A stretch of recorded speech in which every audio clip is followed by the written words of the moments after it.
All right, guys, welcome to the Florida Treasure Coast Market Update. A lot of times we focus on where most buyers and sellers are, which is kind of that $300,000 to $500,000 range. But today, at request, we're going to look at $600,000 to $800,000. Come along with me. Let's go. You better get fired up. Guys, it's awesome seeing you. Happy Wednesday. We're here every single Wednesday where we go over a market update at 11 o'clock, looking at your market here locally to ensure you're the most educated buyers and sellers in the region. So today, I want to focus on a price range that we really don't talk about a lot, but I think I'm guessing. I always like to make little guesses on here and then kind of dig into it and see how close I am. But I think when you're looking at that 3 to 450 range, there's not as many price reductions as people are squawking about, right? They're out there, but A, they're rare, and B, they're typically on overpriced listings, not on well-priced listings. I just had one go under contract today where they were asking $350 and it sold for $355 because they priced it very competitively. They had a new metal roof. They redid the inside. It looked beautiful. There was nothing that good at that price point, and boom, they not only got a higher price, but they got phenomenal terms, which was awesome. Am I seeing that at 600 to 800? I'm not. What I'm seeing at 600 to 800 is, at best, you're getting a $10,000 price cut, right? So if you're at 650, at best, you're going to sell at 640. A lot of people are taking bigger price hits than that. Now, typically, the response from a seller is going to be, okay, Joe, well, then if you're telling me my home's worth 650, let's list it at 670 so I get my 650. Well, that's not how it works, right? At that price point, this is a declining market. At 670, you're just not going to get interest. You're not going to get offers. You're not going to get showings. It's not going to happen. You have to be at 650. You have to have a good negotiator who can hopefully get you the 650 or maybe the 640, but you're not getting the 600 or the 620. That's the goal. But let's see how much of this is truly happening versus what my assumptions are. So share screen. Let's get over here. We're going to pull up the MLS, which is the multiple listing service. And this is where all the listings go. When you get a brand new listing, you put it on here, and then it goes out to all the IDX websites like Zillow, Trulia, Redfin, Realtor, EXP, Keller Williams, Coldwell Banker, Remax, you name it. They're all connected to this. This is the hub of everything. So we're showing you everything right now. And what I want to look at is solds in the last, let's look at roughly 60 days. So today is 6/18. Let's go back to 4/18 of 2025.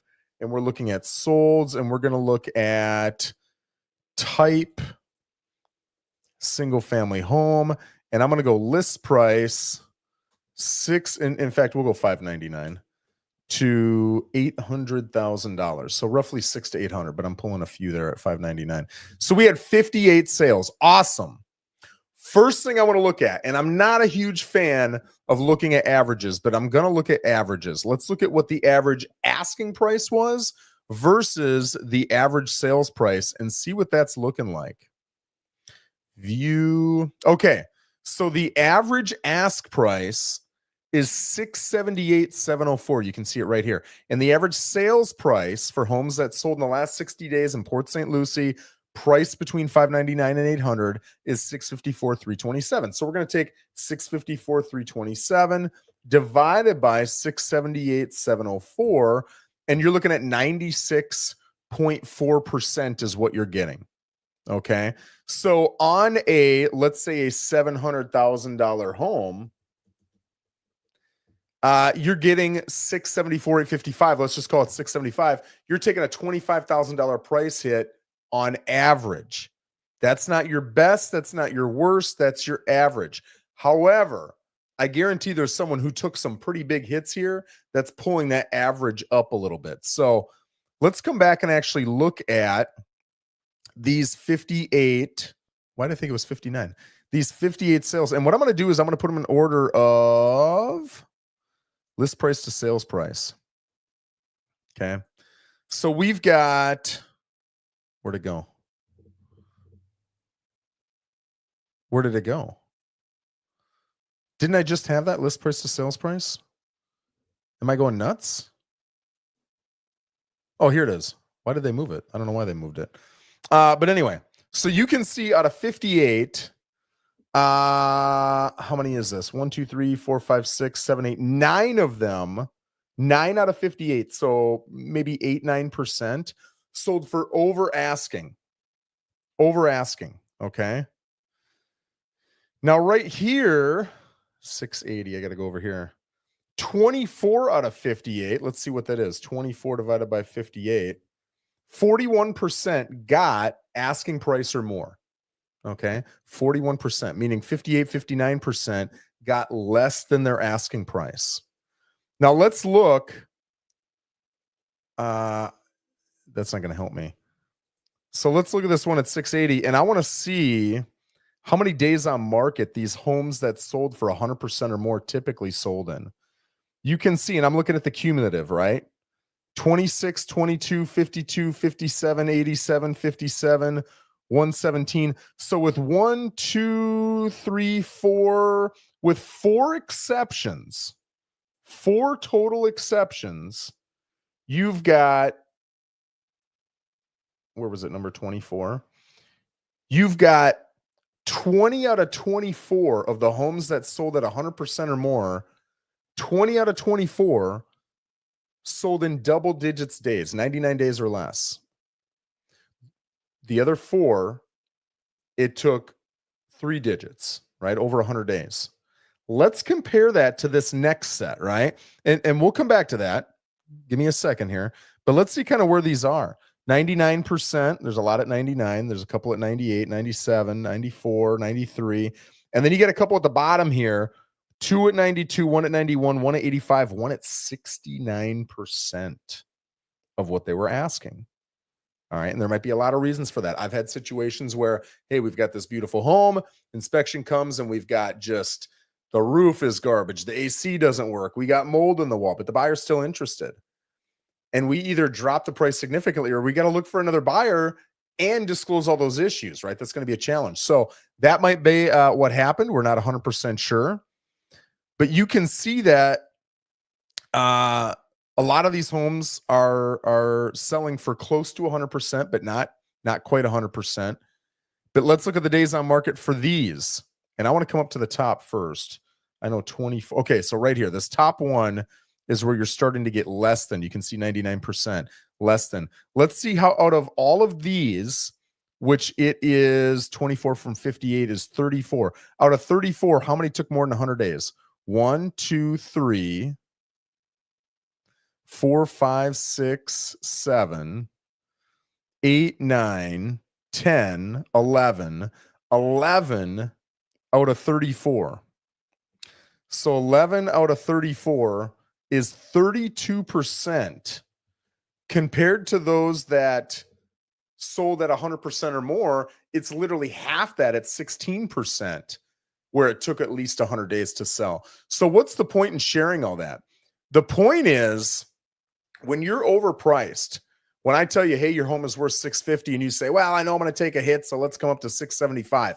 You're probably going to sit for a long time. You're going to be what's called market worn, where when a buyer shows up, I hear it all the time as a buyer's agent, hey, this home has been on for 113 days. They must be desperate. They must be willing to take a severe haircut on this property. And it doesn't matter if that's true. It could be sitting there for a long time because the seller's not willing to budge, and that might be the challenge. You don't know, but that's the perception. And because it's the perception, the offer comes in low every single time. I don't think I've ever had a property between $600,000 and $800,000 that's been on. Well, number one, I haven't had one that's been on for 100 days for a while. But of those that I have had on throughout my career, I'd be willing to bet I've never had a full price offer come in initially. Doesn't mean we can't negotiate it up. Doesn't mean it doesn't happen. But that first initial offer is almost assuredly going to be low. However, when you look at a lot of the homes that are selling for 100%, 101, 102, 103%, they are priced right. They're attracting multiple showings, multiple offers. And once the offers are told, hey, there's other offers, what do they naturally do? They get better, right? So you start to sell for more than 100% because you've got competition involved. That's something you can't do when you overprice your home. So you're kind of shooting yourself in both feet. Number one, you're not going to sell for a long time. And when you eventually do, you're going to get low offers. And number two, it's almost impossible to get multiple offers going against each other. It is so powerful when I can, and you can say it anytime, but you're really risking saying this if you don't have another offer on the table. You can say you do, but when you truly have another offer on the table, you can with confidence tell the other offer, you've either got to improve or you're going to lose, period. Because you have nothing to lose. And so now the confidence comes through. They sense that confidence, and the odds that they come up are much greater. So again, it always makes sense. I'm going to put an asterisk on that, to price your home according to market. The asterisk to that is, if your motivation does not align with it, then don't do it. I've had people before say, I love my home, but I also wouldn't mind selling my home. I've got a great plan B that'll perfectly work out for me. You're telling me my home's worth 650, I need 675, or my whole plan for the next place doesn't work. And if it doesn't work, that's completely fine. I'm content living here. Okay, cool. Then putting your home on at 675, as long as you're educated that it's probably going to have a tough time selling, it's overpriced, any offer you get is probably going to be low, but you're okay with it and your motivation aligns with it, I think that's beautiful. I think that's fine as long as you're educated, right? So guys, if you've got questions that you'd like me to answer for future Florida Treasure Coast Market Update videos, please let me know. Again, we're here every single Wednesday at 11 o'clock where we answer your biggest questions in the real estate market. Thanks for joining me. We'll see you next Wednesday. Take care, guys.